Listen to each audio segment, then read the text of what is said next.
నమస్తే రమగారు. నమస్తే జయ. రమగారు, మనం విక్రమ బేతాళ కథలు ఒరిజినల్ సిరీస్ చెప్పుకుంటున్నాం. ఈ రోజు ఏం చెప్తున్నారు? పట్టువదలని విక్రమార్కుడు మళ్ళీ వెనక్కి నడిచాడు, చెట్టెక్కాడు, కళేబరాన్ని భుజం మీద వేసుకున్నాడు. కళేబరంతో పాటు ఆవహించి ఉన్న భేతాళుడు కూడా విక్రమార్కుడు వెనకాలే వచ్చేసాడు. రాజుని చెప్పాడు, ఒక కొత్త కథ చెప్తాను, నీకు మార్గాయాసం తెలియకుండా ఓ కథ చెప్తాను, చివరి ప్రశ్నకి సమాధానం చెప్పాలి. ఎలా? సరే, ఏం చెప్పాడు? పూర్వం అట ఇది ఉజ్జయిని నగరంలో ఒక యువకుడు ఉండేవాడు. వాడి పేరు దేవశర్మ. అయితే ఏమైందట, వాళ్ళ నాన్న చాలా ఉత్తముడు, చాలా ఆస్తి స్వాస్థ్యబోళ్ళని ఉన్నాయి వాళ్ళకి. ఆయన చాలా అతిలోక సౌందర్యవతి అయిన ఒక పిల్లని తెచ్చి వీడికి ఇచ్చి పెళ్లి చేశాడు. హరిశర్మ, దేవశర్మ గారి కొడుకు హరిశర్మ. హరిశర్మ మన కథకి హీరో. ఈ హరిశర్మకి ఎంత అందమైన పిల్లని తెచ్చి పెళ్లి చేశాడో ఆయన. అసలు మామూలు సౌందర్యం కాదట. ఇక భార్యాలోలత్వంగానే ఉండేవాడు అతను. ఆ పెళ్ళాన్ని వదిలిపెట్టకుండా, ఆమె అందాన్ని పట్టలేక. పరమాద్భుత సౌందర్యవతి. ఒకనాడు ఈ వివాహమైన కొంతకాలానికి మేడ మీద ఒక ఎండాకాలంలో భార్యాభర్త ఇద్దరు పైన మేడ మీద 2-3 ఫ్లోర్ల పైన చక్కగా వెన్నెల పాన్పు వేసుకుని హాయిగా పడుకుని ఉండగా ఒక మదనవేగుడు అనే ఒక గంధర్వుడు ఆ దారిని ఆకాశ మార్గంలో వెళ్తూ ఈ మహాద్భుత సౌందర్యవతిగా ఉన్నటువంటి ఈవిడ్ని ఎత్తుకెళ్ళిపోయాడు, తీసుకెళ్ళిపోయాడు. ఈయన చూస్తూనే ఉన్నాడు. ఇక భార్య కోసం అలమటించిపోయాడు అతను. ఎంత ఏడ్చాడో, నా భార్యో అని. ఇక్కడ స్నానం చేసేది, ఇక్కడ పడుకునేది, ఇక్కడ నుంచునేది, ఇక్కడ తలుదుకునేది, ఇక్కడ పువ్వులు పెట్టుకుంటే మా ఆవిడ అంత బాగుండేది, ఇంత బాగుండేది, అట్లా అలా తలుచుకుని ఎంత పిచ్చుకుపోయేవాడు. జనం వెతకడానికి ఎక్కడ వెతుకుతారు? గంధర్వుడు ఎత్తుకుపోయాడు. మనుషులు వెతుకుపోయారనుకో, పోనీ వెళ్ళి ఆ యుద్ధమో ఇంకోటో చేస్తారు. గంధర్వులతో ఏం చేస్తారు? సరే, ఇలా గడిచిపోయింది కొన్నాళ్ళు. అతను చాలా దిగులుగా భార్యా విరహంతో చిక్కి శల్యమైపోయి అలా ఉండేవాడు. అయితే ఇప్పుడు ఇలాంటి వాళ్ళు కనిపిస్తున్నారు ఎవరైనా భార్య విరహం, హమయ్య ఊరెళ్ళింది చాలు అనుకుంటున్నారు. మిగిలిన వాళ్ళు చుట్టుపక్కల ఏమన్నారు, ఎందుకురా ఏడుస్తావు, పెళ్ళని చచ్చిపోయిన వాళ్ళగా ఏడవకు, ఎక్కడో చోట బతికే ఉంది కదా, పోనీను, నీకంటే గంధర్వుడు ఇంకా బాగా చూసుకుంటాడు, మీ ఆవిడ ఇంకా సంతోషంగా ఉంటుంది గంధర్వ లోకంలో, అలాగని సంతోషపడి ఇంకో పిల్లని పెళ్లి చేసుకుని కాస్త సంసారం ముందుకు తీసుకెళ్ళు, మీ నాన్న అమ్మ పెద్దవాళ్ళు అయిపోయారని అందరూ చెప్పినా అతను వినలా. ఈ కొడుకు మీద దిగులతో తల్లిదండ్రి కాలం చేశారు. ఇతను ఏం చేశాడంటే తనకున్న ఆస్తి స్వాస్తి అన్నీ దానాలు చేశాడు. వీటి మీద ఆసక్తి లేదు అతనికి. దేశ దిమ్మరిగా తిరగడం మొదలుపెట్టాడు. అట్లా తిరుగుతూ ఉండేవాడు. కొన్నాళ్ళకి ఒంటి మీద బట్టలు చిరిగిపోయి, గడ్డం పెరిగిపోయి, ఒక బికారి అవతారంలో ఉండేవాడు పాపం. అట్లా తిరుగుతూ ఏదో ఒక నగరానికి చేరాడు. చేరితే ఏమైంది, ఇతను చేరిన ఆ నగరంలో ఒక సత్రం దగ్గరికి చేరాడు. ఆ సత్రం అధికారి పేరు పద్మనాభుడు. ఆ పూట ఆయన భార్య ఏదో నోము చేసుకుంటుంటే సరే చాలామందికి భోజనాలు పెట్టారు. సత్రం కూడా అన్నదాన సత్రాలు ఉంటాయి, రాజులు వాళ్ళు మెయింటైన్ చేసేవి, కొన్ని కుటుంబాలు ట్రస్ట్లు మేనేజ్ చేసేవి అవి ఉంటాయి కదా. సరే ఏమైంది, అందరి భోజనాలు అవి అవుతున్నాయి. సత్రం అధికారి భార్య బయట వచ్చి నుంచుంది ఆవిడ గుమ్మంలో. సత్రము ఉంది, ఇల్లు ఉంది, పక్కనే ఉన్నాయి అన్నమాట. బయటకు వచ్చి నుంచుని చూస్తే ఈ బికారిగా దీనంగా ఉన్న అతను అరుగు మీద వచ్చి కూర్చున్నాడు ఈ హరిశర్మ. ఆవిడేమనుకుంది, అయ్యో పాపం అందరికీ ఏదో దరిపోయే వాళ్ళకి అన్నం పెడుతున్నాం, వీడు అసలు పాపం అన్నార్తుడు, ఇలాంటి వాడికి అన్నం పెడితే కదా మనకి పుణ్యం వచ్చేది అని. సరే లోపలికి చూస్తే అప్పుడే అన్నాలు చివరి పెరుగన్నాల్లోకి వచ్చారు. అంతా విస్తర్లు, కొంతమంది లేచిన వాళ్ళు, కొంతమంది లేవని వాళ్ళు, గందరగోళంగా అంతా అంటూ మంగళం హైరాన్గా ఉంది. ఆవిడేమనుకుంది, సరే గబగబా లోపలికి వెళ్ళి ఓ విస్తర్ నిండా చక్కగా పాయసం పెట్టి దాన్ని ధారాళంగా నెయ్యేసి పట్టుకొచ్చి ఈయనకి చేతిలో పెట్టింది. అయ్యా, మీరు ఆకలిగా ఉన్నట్టున్నారు, వెంటనే వడ్డించడానికి ఇంకా సత్రం అంతా శుభ్రం అవ్వలేదు, ఇంకా అన్నాలు తింటున్నారు, ఇంకా భోజనాలు చేస్తున్నారు, కొంతమంది లేచారు, ఎంగిలిగా ఉంది, అంచేత మీరేం చేస్తారంటే కొంచెం అవతలగా తీసుకెళ్ళి ఎక్కడైనా కూర్చుని స్థిమితంగా తినండి అని చెప్పింది. అంటే లేట్ అయిపోతుంది, నువ్వు ఆకలితో ఉన్నట్టున్నావు అని భావించి పళ్ళెంలో పెట్టి చక్కగా నెయ్యి కూడా వేసి ఆకులో పెట్టి ఇచ్చింది. ఈయనది పుచ్చుకున్నాడు. సరే, ఎవరైనా అయాచితంగా అన్నం పెడితే తినద్దు, అన్నం తినాలి, అన్నాన్ని గౌరవించాలి. ఈ అన్నం పుచ్చుకుని వెళ్ళాడు. అక్కడ ఏదో ఒక దిగుడు బావి ఉంది. ఈ అన్నాన్ని ఆ గట్టు మీద పెట్టి దిగుడు బావిలోకి దిగాడు. కాళ్ళు చేతులు కట్టుకున్నాడు, మొహం మీద కాసిన నీళ్ళు చల్లుకున్నాడు, కాసిన మంచినీళ్ళు తాగాడు, లేచి పైకి వచ్చేసి పాయసం తిందాం అనుకున్నాడు. ఆవిడ ఏం చేసింది, ఆకులో పాయసం పెట్టింది, పైన నెయ్యి వేసింది. ఇంతలో ఒక విచిత్రం జరిగిందట. ఏం జరిగింది, ఆ సమీపంగా ఉన్న చుట్టుపక్కల ఉన్న చెట్లలోంచి ఒక తాచుపాముని ఒక గద్ద ముక్కును గరుచుకుంది. పైనుంచి వెళ్తుంది గద్ద, కింద పాము కనపడింది. ఏం చేసింది? ముక్కును గరుచుకోవడం కాదు, గోళ్ళతోటి పట్టి లేపింది తను తినడానికి. పాము విలవిల్లాడుతూ ఏం చేసింది? ఈ గద్ద తాలూకు కాళ్ళని చుట్టేసింది. గద్ద ఎగిరిపోతుంది, పాము దాని కాళ్ళని పట్టుకుని వేళ్లాడుతోంది. అయితే ఈ తన్నుకులాడుతున్నప్పుడు పాము కూరల్లోంచి విషం జారి ఆకాశం నుంచి భూమి మీదకి పడింది. ఆ పడ్డం ఎక్కడ పడింది? ఈయన పాయసంతో ఉన్న ఆకు పెట్టాడా, ఆ పాయసం మీద పడింది. పాము సర్పం తాలూకు విషం డైరెక్ట్గా. ఈయనకేం తెలుసు?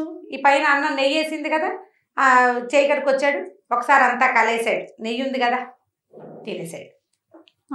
తినేస్తే ఒక 5 నిమిషాల్లో తెలిసిపోయింది అతనికి లోపలికి ఏదో వెళ్ళకూడని పదార్థం వెళ్ళిపోయింది. కడుపులో నొప్పి, గొంతులో మంట, విలవిల్లాడిపోతున్నాడు, తణుకులాడిపోతున్నాడు ప్రాణం కోసం. అతనికి ఏం అర్థమైందంటే తను తిన్న ఆహారంలో విషం ఉంది అని అర్థమైంది. అట్లాగే ఎలాగో పడుతూ లేస్తూ ఆ సత్రం వాకిట్లోకి వెళ్ళి పడిపోయాడు.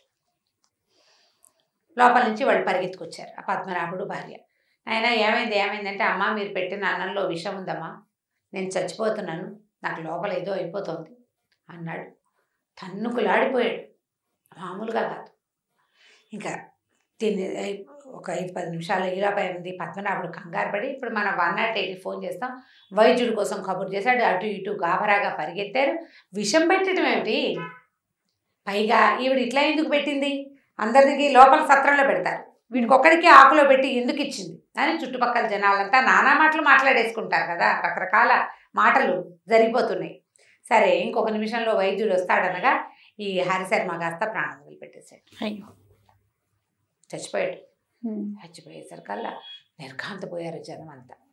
ఈయన పద్మనాభుడు పాపిస్తాన, నీ వల్ల ఒక బ్రాహ్మడు చచ్చిపోయాడు, విషాన్ని ఎందుకు పెట్టావో నీ దగ్గర సమాధానం లేదు.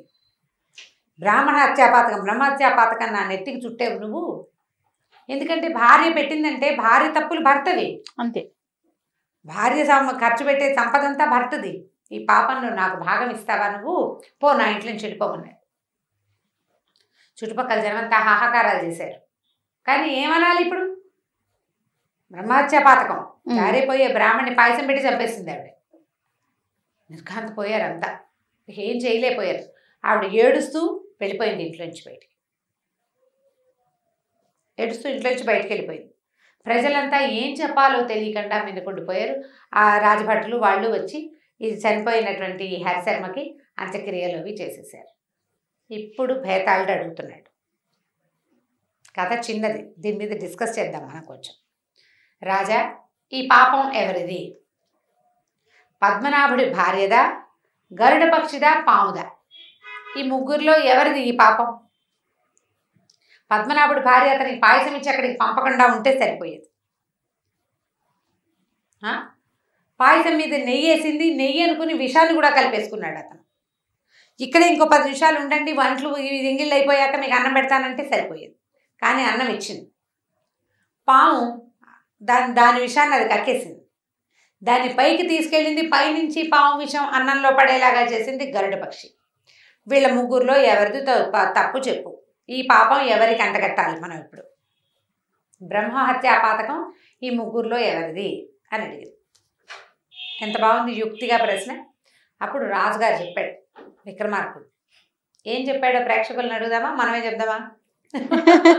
ఇప్పుడు లైవ్ అయితే ప్రేక్షకుల నుంచి మనం ఆన్సర్ తీసుకునే వాళ్ళం, అవకాశం లేదు కాబట్టి మీరే చెప్పేసేయాలి. రాజు ఏం చెప్పాడంటే, వీళ్ళ ముగ్గురిది తప్పు కాదు. ఆవిడ అన్నార్తుడిని చూసి అన్నం పెట్టాలని భావించింది, తప్పు కాదు. తప్పు కాదు, ఆమెది తప్పు లేదు అసలు. గరుడ పక్షి తన తిండి కోసం పాముని పట్టుకుంది, లోక సహజమైన సంగతి. ఒక పాముని అది మంచి పరువంలో ఉన్నప్పుడు ఎవరైనా పట్టుకుని పైకి లేవదీస్తే దాని నోట్లోంచి విషం అసంకల్పిత ప్రతీకార చర్యగా పడిపోతుంది. ఇప్పుడు పాముది కూడా తప్పు కాదు. ఈ ముగ్గురికి ఈ పాపం అంటదు. ఎవరైనా మూర్ఖుడు వీళ్ళ ముగ్గురులో ఎవరో ఒకళ్ళకి బ్రహ్మహత్యాపాతకాన్ని కనుక అంటగట్టాడో అది వాడికి వెళ్తుంది. ఇప్పుడు పద్మనాభుడికి వెళ్ళింది ఇది, చూసారా? ఇప్పుడు సత్రమధికారి అయినటువంటి పద్మనాభుడు ఏ సంబంధము లేని వాడికి అంటింది. ఎందుకంటే ఇలా కాకతాళీయంగా జరిగిన వాటిలలో ఒకళ్ళని దోషిగా చేయకూడదు. ఆ దోషిగా చేసే ప్రయత్నం కనుక ఎవరు చేస్తారో ఆ తప్పు వాళ్ళదవుతుంది. కాబట్టి వీళ్ళ ముగ్గురికి పాతకం లేదు, ఆయనకి పాతకం ఉందని చెప్పాడు విక్రమార్కుడు. బైతాళుడు మెచ్చుకున్నాడు. ఇలాంటి ప్రశ్నకి నువ్వు తప్పిస్తే ఎవరు సమాధానం చెప్పలేరు.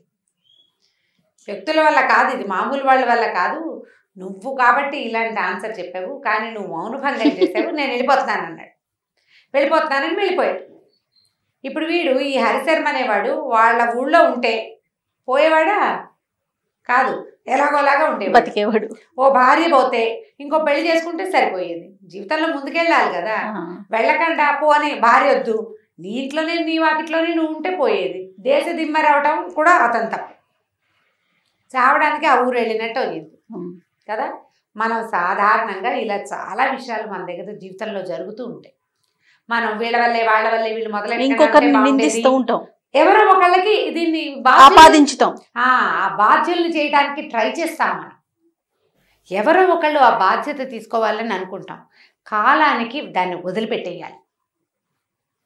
ఏదో ఒక మిస్టేక్ ఒకటి జరుగుతుంది, ఆ జరిగిన దానికి ఏ ఒక్కళ్ళు బాధ్యులు కాకుండా పోతారు. ఇది ఇలా జరగకపోతే అది అలా జరిగేది కాదు, అది అలా జరగకపోతే ఇంకోలా జరిగేది కాదు, అది అట్లా జరగడం క్యాజువల్గా జరిగింది అంతే. కాబట్టి ఒకరిని బాధ్యుల్ని చేయటం కానీ ఎవరో ఒకళ్ళకి ఈ తప్పును అంటగట్టేయటం, ఆపాదించేయటం అది చెయ్యకూడదు. విక్రమార్కుడు చెప్పిన పని, ఆపాదించిన వాడు ఎవడుంటాడో ఆ తప్పు వాళ్ళదే అవుతుంది, చాలా బాగుంది, మన మీద ఉండిపోతుంది అన్నమాట. కాబట్టి ఎప్పుడైనా ఇలాంటి దుస్సంఘటనలు జరిగినప్పుడు తప్పెవరిది అనేది కొంచెం కూలంకషంగా ఆలోచించిన నింద వేయకూడదు అన్నమాట. చాలా బాగుంది రమ్మగారు. మనకి రైట్ రమ్మగారు, నమస్తే. నమస్తే.